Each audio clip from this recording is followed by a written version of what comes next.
Before you begin, be advised that all of the suspension hardware is yield to torque or stretch bolts and must be replaced after every use.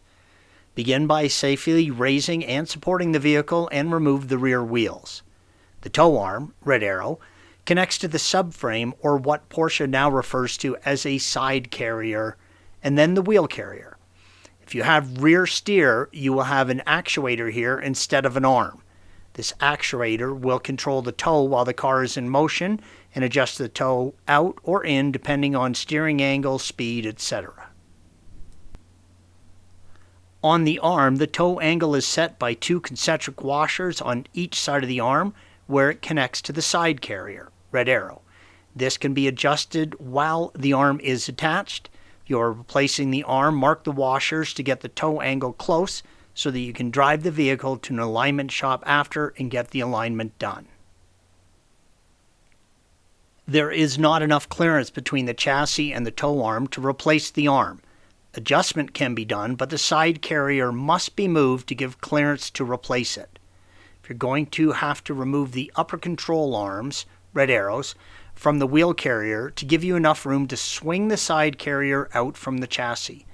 Use your 18 and 19 millimeter wrenches and remove the upper control arms and tow arm from the wheel carrier.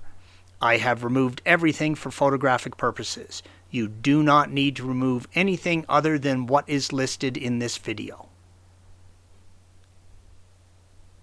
This image shows the lack of space to get the tow arm to side carrier bolt out, indicated by the red arrow. With everything removed for photographic purposes only, you can see the side carrier, red arrow, and where it attaches to the chassis. You do not need to remove the side carrier completely. You're just going to lower it to rotate it and give you room to remove the tow arm bolt.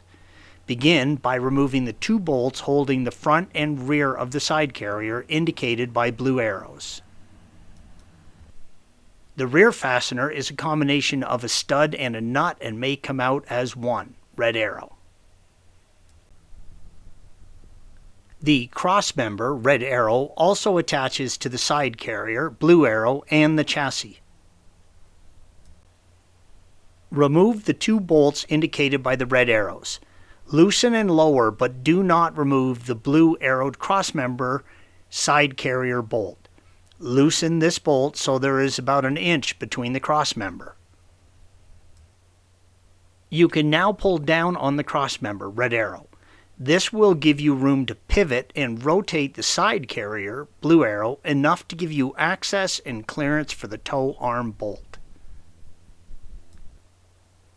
Shown here is the small gap needed to rotate the side carrier. You can now remove the bolt from the tow arm. Installation is the reverse of removal. Remember to replace all hardware you have loosened or removed. Do not remove both cross-member to side carrier and chassis bolts at the same time. Use care when hand threading these bolts back in. You are threading them directly into the aluminum chassis, and if you cross-thread these, you are in a world of hurt. Torque all the side carrier to chassis bolts and control arm to wheel carriers to 90 Newton meters or 67 foot-pounds, then an additional 90 degrees. Torque the tow arm to side carrier to 100 Newton meters or 74 foot-pounds. Thanks for watching. Be sure to subscribe to our channel and check out another video in this series.